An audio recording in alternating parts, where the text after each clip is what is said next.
Hello fans of four wheels, the new edition of Roadlook TV is here with a test which will quite possibly give you the chills.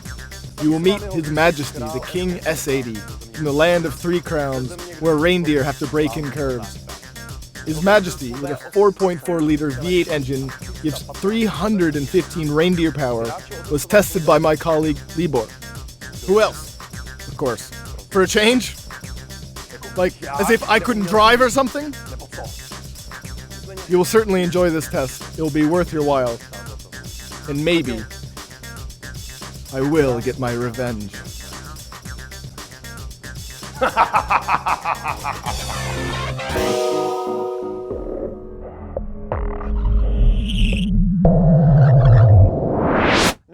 To start, I would like to refute several myths I've often heard connected with the Volvo, and namely the model S80.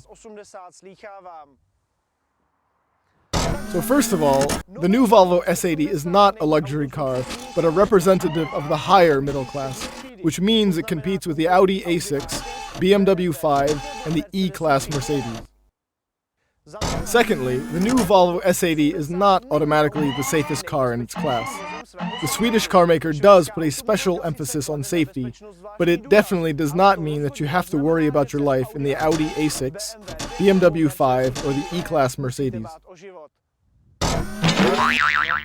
Thirdly, the new Volvo S80 is not just a car for senior citizens. In the 1980s, Volvos were like that. The comfort and safety were the priority even then. So it's not surprising that the cars were called Swedish tanks. And most customers were that sort of person. Then, however, Volvo started to eye younger customers and adapt the design of the new models to this market. So in 2007, the newest Volvo S80 looked like this. And the typical customer something like this. Like this.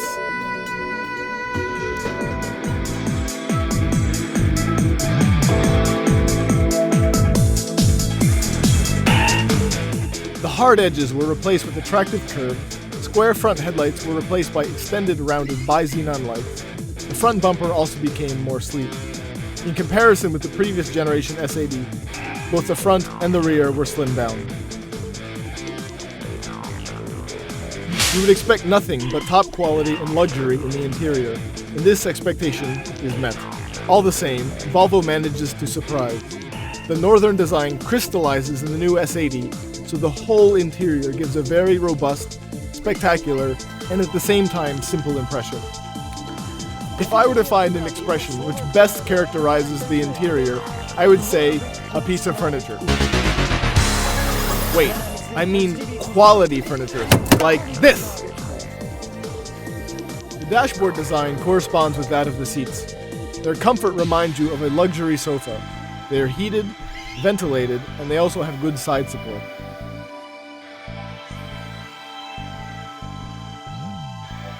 Volvo deserves praise for communication. The new S80 speaks to you in your native language. Someone must have done a lot of work to create the central console. It's rare to see so many buttons in such a small space, but we shouldn't complain. We've seen much worse. So if you play with them for a while, you'll get the hang of it.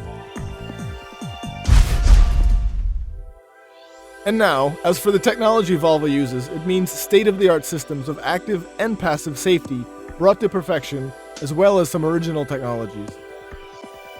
For example, the new S80 has a system for sensing a heartbeat. The reason is not to give you time to call for help in case it reports a heart attack, but to detect an intruder in your car.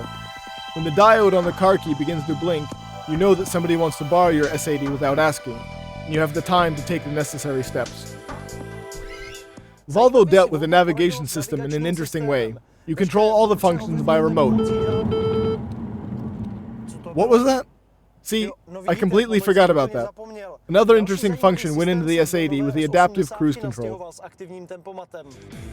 It not only manages to keep a constant distance from the vehicle in front of you, but in cooperation with another system, it also warns you visually and acoustically of the danger of a crash. It prepares the car for hard braking.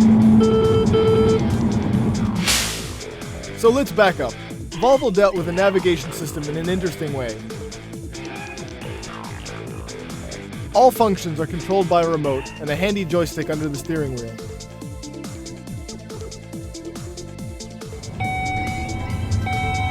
It is almost impossible not to fasten your seatbelt in the S80. The noise is almost unbearable!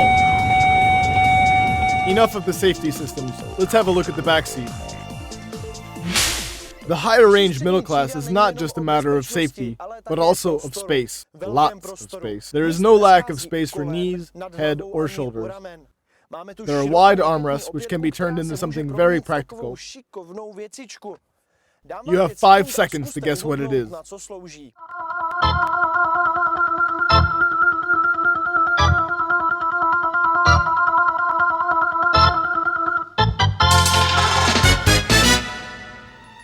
No idea, right? It's a child seat. Pretty practical, ain't it?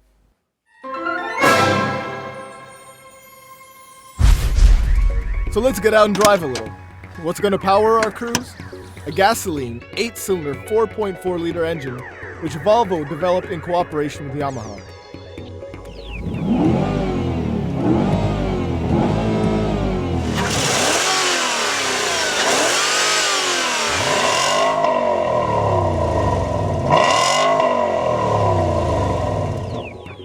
There are some interesting things about the engine.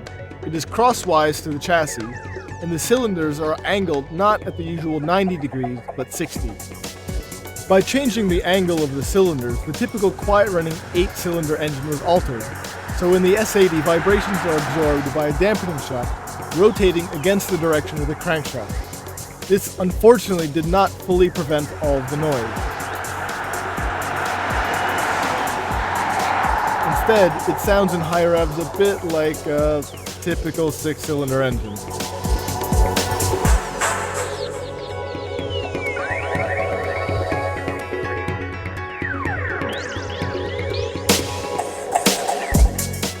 However, the figures for output are excellent. It reaches a maximum of 232 horsepower at 6,000 RPM. The S80 weighs 1,742 kilograms, and with 315 horsepower, manages to do a very nice job.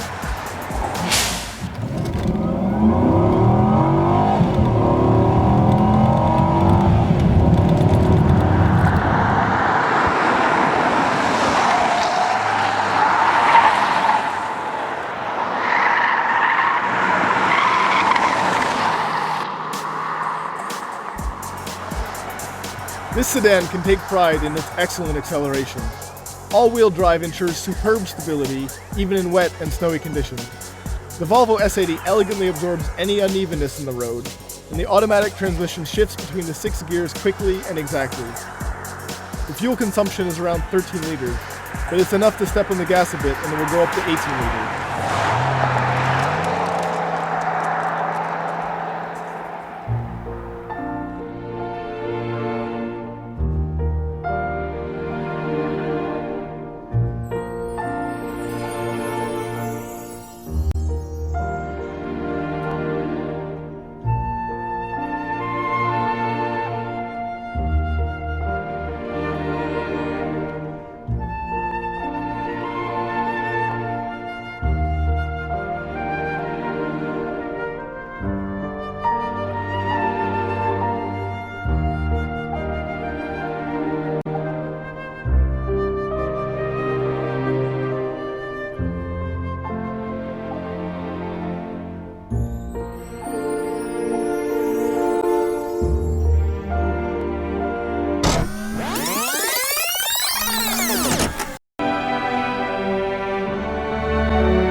So, a quick final evaluation.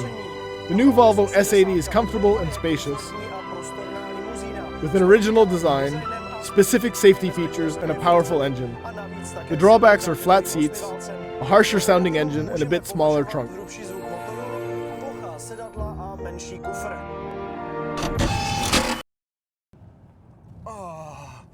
Thank God it's over. I almost couldn't wait anymore.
It's not flashing anymore. It's clear that Volvo's PCC system is really sophisticated.